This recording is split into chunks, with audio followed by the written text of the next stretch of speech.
Salut, j'espère que vous allez bien. On se retrouve aujourd'hui pour une toute nouvelle vidéo qui va parler du Japon. Il y a à peu près 6 mois de cela, je suis partie à Osaka et à mon retour, je voulais vous faire une petite vidéo, mais je vais pas vous mentir, j'ai oublié.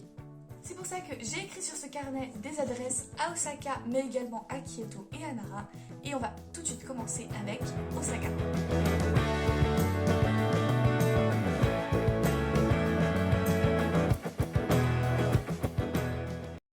Ah, au fait, vous moquez pas de ma déco derrière, hein, je suis ce genre de personne qui met son sapin avant décembre. Bon, on va commencer, on va rentrer dans le vif du sujet avec une ville que je pense énormément de gens connaissent, Downtown-Buri. Donc alors même si vous connaissez pas vraiment de nom, vous avez sûrement déjà vu cette allée, cette rue avec toutes les street food, l'énorme magasin avec le gros takoyaki. Oui, c'est takoyaki? Oui. Takoyaki, le gros crabe là sur le mur, enfin vraiment c'est la rue de la street food la plus connue d'Osaka. Après, ce que je vous conseillerais, c'est d'y aller, bien sûr, faut voir cette rue là, mais de ne pas spécialement, si vous pouvez tester, mais de ne pas spécialement tout le temps manger dedans, se dire je vais prendre ça, je vais prendre ça. En vrai, c'est drôle, c'est très bien, c'est cool à faire quelques fois, mais pas tous les jours. Parce que c'est vrai que c'est plus cher que dans les autres petits restaurants, pas forcément meilleur, et il y a énormément de monde. Donc moi je vous conseille d'y aller, bien sûr, d'aller faire toutes vos photos, d'aller tester quand même des plats, comme par exemple les petites brochettes de fraises, ou les takoyaki, tout ça. Faut vraiment tester, mais pas y aller tout le temps pour manger, parce que c'est plus cher et il y a plus de monde. Pause. Avant de reprendre le reste, je voulais vous dire qu'il y a des vidéos TikTok sur le Japon sur ma chaîne, du coup il va s'afficher juste ici, et on peut continuer.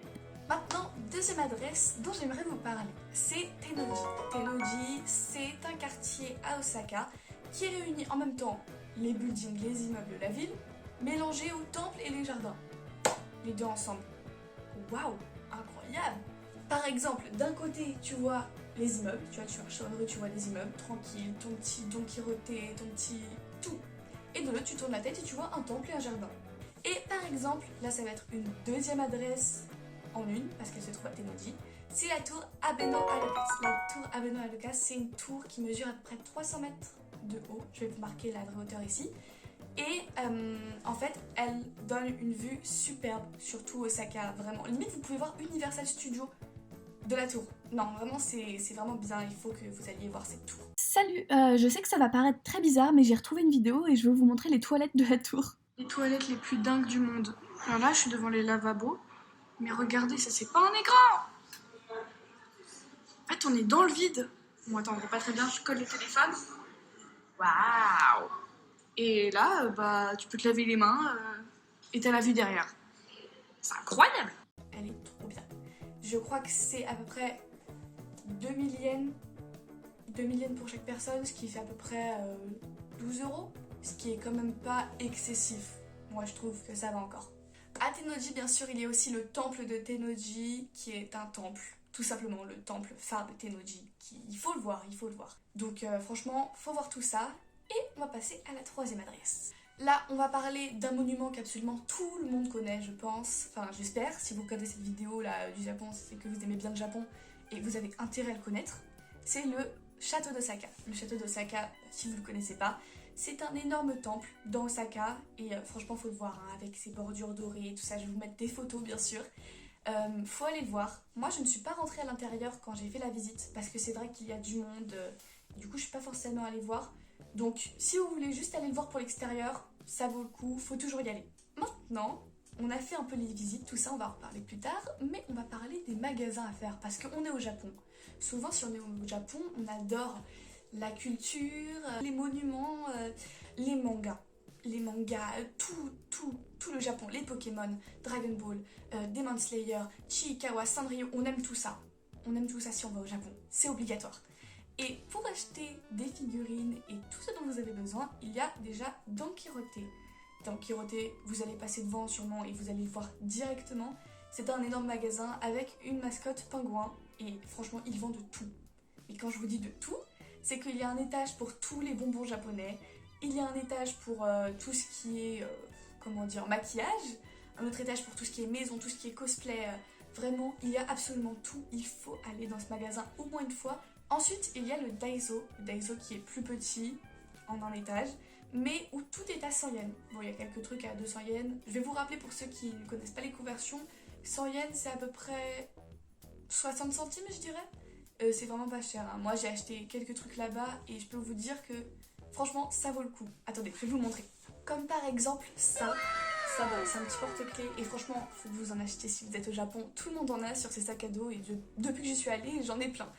Donc ça, normalement en France, ça va coûter quoi? 5, 6 euros, 7 euros, voire 10 euros dans certains magasins, et là 60 yens.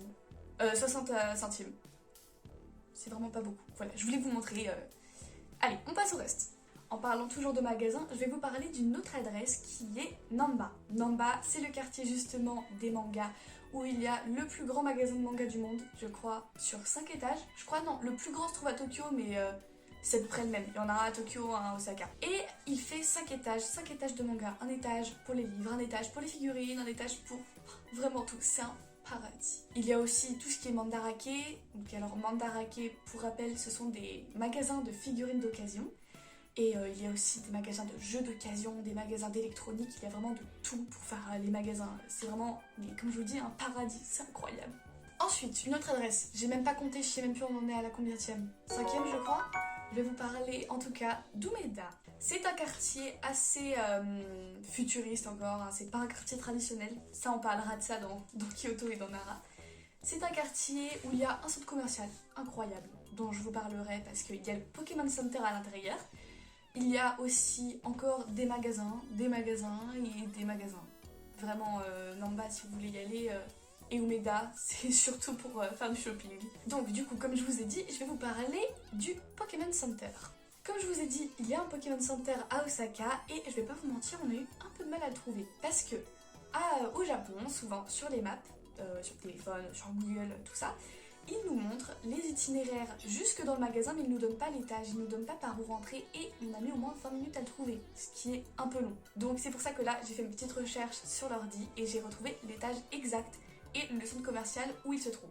Alors, le Pokémon Center se trouve dans le centre commercial d'Aimaru au 13e étage. Et il y a aussi un Nintendo Store à côté, hein, et il y a aussi un One Piece Store. Je sais pas si c'était un pop-up, s'il a disparu, mais normalement, il y est toujours. Je crois que c'est un magasin définitif. Waouh, là j'allais vous parler de Kyoto, je vous ai même pas parlé de Universal Studios là. En plus, il y a un nouveau parc qui a ouvert, c'est le parc Donkey Kong. Donc allez-y et franchement, je suis désolée de pas vous l'avoir dit, mais franchement, foncez, faut y aller à Universal Studios, c'est un truc à faire. Ok, après pas mal de temps à vous avoir parlé de Osaka, je vais maintenant vous parler de Kyoto. Tout d'abord, il y a le Kiyomizu Temple. C'est obligé que vous le voyez, enfin, vous êtes obligé d'y aller. Dans tous les cas, toutes les rues un peu traditionnelles que vous allez voir, ça va toujours vous mener à ce temple. Vraiment, c'est le temple, un des temples les plus connus de Kyoto et il faut vraiment aller voir. Ça vous donne une super vue. Il y a un petit chemin après dans la forêt, tout ça. C'est vraiment super cool et je vous le conseille absolument. Ensuite, là vraiment incontournable, il faut vraiment que vous y alliez, le Fushimi Inari. C'est super beau, vous avez sûrement déjà dû voir ça sur internet. Et par contre, on a vu ça sur quelques vidéos, il y a énormément de monde et les gens disent qu'il faut y aller du coup très tôt le matin. Moi, ce que je vous conseille, c'est d'y aller le soir en fait. Nous, on y est allé je crois vers 18 h. Il y avait vraiment quoi, 3 personnes devant nous maximum. C'était vraiment super et il y avait vraiment personne et on a pu profiter au maximum de notre balade. Ensuite, il y a le palais impérial de Kyoto. Je vais maintenant vous reparler de magasins parce que oui, à Kyoto aussi, il y a des magasins, hein, ça ne va pas vous choquer, mais je dois vous parler de plusieurs magasins à Kyoto. Maintenant, je vais vous reparler encore une fois de magasins, car oui, à Kyoto aussi, qui est censée être une ville traditionnelle, il y a toujours plein de magasins dont je vais vous parler tout de suite. Il y a tout d'abord le Sumiko Gurashi Store. Pour ceux qui ne connaissent pas les Sumiko Gurashi, c'est ça, c'est ces petits personnages. Il y en a plein d'autres, je vais vous en afficher quelques-uns. Et il y a un magasin dédié sur 2 étages qui est franchement trop mignon. Vraiment, j'ai acheté des trucs là-bas, j'aime trop, je ne regrette rien. Il faut vraiment que vous passiez par là, surtout qu'il y a un Ghibli Store à côté. Là, je suis pas obligée de vous expliquer ce que c'est Ghibli, normalement vous connaissez. Et maintenant, on va passer à la dernière partie, c'est-à-dire Nara. Nara, c'est pour moi aussi un incontournable. Vraiment, c'est une super ville, encore plus traditionnelle, je trouve, vraiment, parce qu'il y a un peu moins de magasins. C'est vraiment plus parc, visite de temple, et vraiment, il y a moins de touristes, je sais pas, je trouve que l'ambiance là-bas est super. En fait, pour vous expliquer, Nara, c'est une ville où il y a tout simplement des cerfs partout, qui se baladent dans les temples, enfin pas à l'intérieur, mais dans les parcs des temples, dans les parcs, dans les villes, il y en a partout. Et il y a même des gens qui vendent des petits biscuits pour leur donner à manger. Et quand tu t'inclines, ils s'inclinent devant toi. Je vais vous mettre des vidéos, des trucs comme ça. C'est vraiment super, c'est magique, vraiment c'est incroyable. Et dans cette ville, ce que je vais vous conseiller de faire, c'est tout d'abord d'aller au Todaiji Temple. Donc alors, il est assez connu, c'est un temple qui contient tout simplement un énorme Bouddha de 15 mètres de haut, je crois. Vraiment, ça faut aller le voir, c'est assez impressionnant. Il y a aussi le temple Kasuga Todaiji, si je le prononce bien, qui est tout simplement un sanctuaire des lanternes. Vous savez, là, les lanternes un peu en pierre, tout ça, c'est super beau. Et ça aussi, mais vraiment, allez le voir. C'est incroyable. Et enfin, vous pouvez tout simplement vous balader, profiter du coucher de soleil dans le parc. Donc alors, c'est un parc au centre de Nara, où il y a tous les cerfs, donnez-leur à manger, vraiment profitez, reposez-vous là-bas. C'est vraiment super et voilà, je vous le conseille vraiment. Si jamais vous faites votre voyage à Osaka, que vous dormez là-bas, prenez le temps de faire 40 minutes de métro à peine. Et d'ailleurs, le métro, en fait, c'est même pas long finalement parce que tu passes limite même un super bon moment dans les métros au Japon.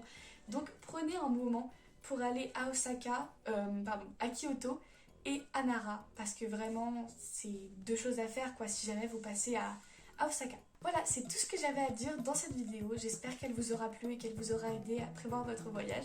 En tout cas, on se retrouve bientôt pour une prochaine vidéo et je vous dis à bientôt. Salut! Ah, et au fait, si Walid regarde cette vidéo, c'est un ami à mon père, j'ai mis ta petite figurine dans mon décor, même si on le voit pas beaucoup, je te le dis, c'est loin. Donc voilà, allez, posez-la sur ma table de nuit et merci encore. Allez, salut!